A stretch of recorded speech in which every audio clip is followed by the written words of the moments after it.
Terima kasih rakan tugas di Angkasa Puri. Assalamualaikum dan salam sejahtera.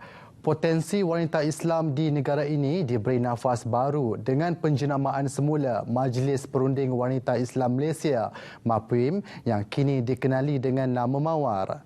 Mawar, singkatan dari Majlis Perundingan Wanita Rahmah, merupakan sebuah badan penggerak pembangunan wanita Islam di bawah Yayasan Dakwah Islamiah Malaysia (YADIM). Penubuhan Mawar ini antara lain bertujuan untuk mengembling kepakaran kaum wanita demi pembangunan ummah dalam aspek pendidikan, sosial dan kebajikan. Timbalan Menteri di Jabatan Perdana Menteri, Fuziah Saleh, ketika ditemui semasa merasmikan Majlis Muafakat Mawar YADIM bersama NGO Islam di Bangi, berkata, Mawar merupakan platform yang akan menggerakkan kesemua NGO di bawah YADIM bagi mencapai matlamat dakwah secara berkesan. Tentu sekali perlu kepada satu platform seperti Mawar, seperti macam badan memayungi, ya, umbrella body lah yang dapat memayungi ke semua NGO ini, di mana boleh dirancang bersama, ya, boleh disusun gerak kerja, disusun strategi, dan supaya tidak berlaku overlap, ya, tidak berlaku pertindihan, tidak berlaku kelumpungan, supaya sama-sama mereka ada synergistic effect di antara satu NGO dengan satu NGO yang lain. Pada majlis ini, beliau turut menyampaikan hadiah kepada 3 pemenang bertuah yang berjaya mereka cipta logo Mawar. Sementara itu, pengurusi Mawar, Dr. Hafizah Mustaqim berkata, kerjasama Mawar dengan NGO terlibat adalah sangat penting dalam usaha mereka menangani masalah dalam institusi kekeluargaan. Ini juga sebenarnya memberikan kita satu kefahaman bahawa ke depan ini kita mahu bekerjasama dan tidak mahu bekerja secara silo.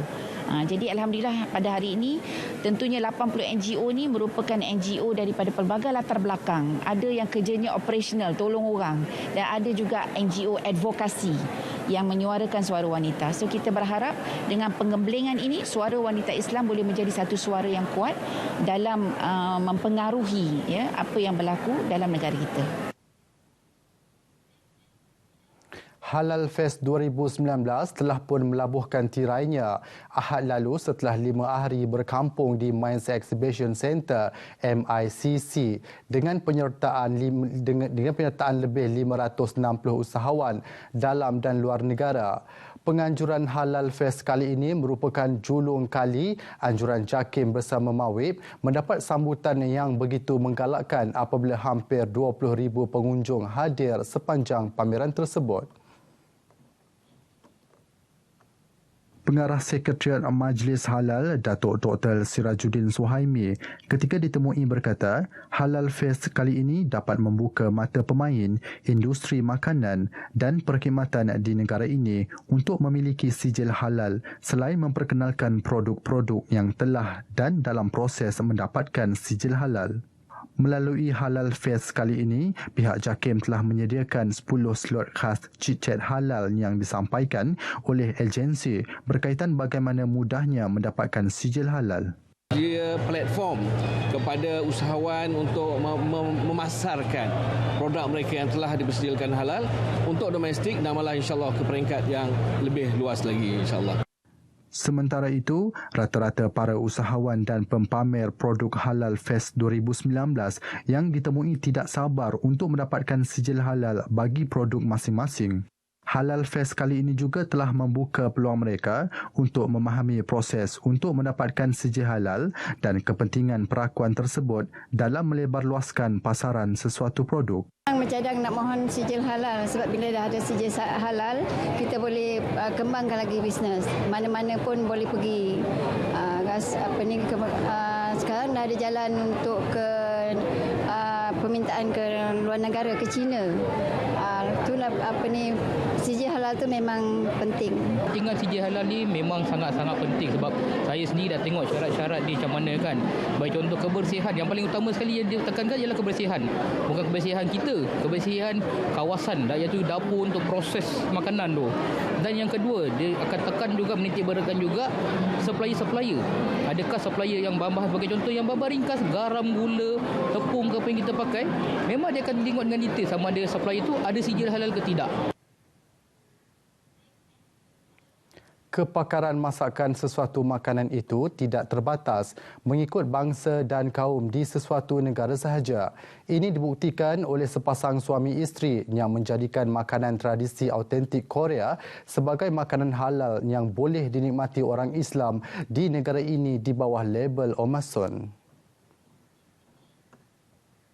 Pengasas Omasun, Muhammad Muzamir Mustafa berkata, inspirasi untuk menghasilkan makanan Korea ini terhasil daripada kesukaran untuk mendapatkan bahan asas dalam menghasilkan sajian makanan Korea yang halal. Berbekalkan pengalaman menetap di bumi Korea selama 5 tahun, beliau dan isteri memulakan perniagaan bahan asas menghasilkan makanan Korea seperti kimchi dan sos gochujang di bawah label Omasun.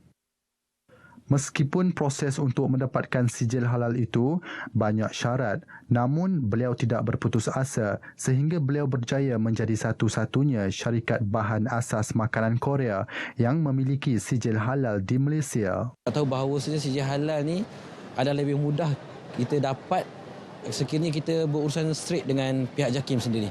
So mulai daripada hari itu saya turun naik dengan pihak JAKIM. Dan Alhamdulillah hanya dengan memerlukan wang sejumlah 250 dan lebih kurang mengambil masa selama sebulan saja saya dah dapat sijil halal saya daripada pihak JAKIM sendiri.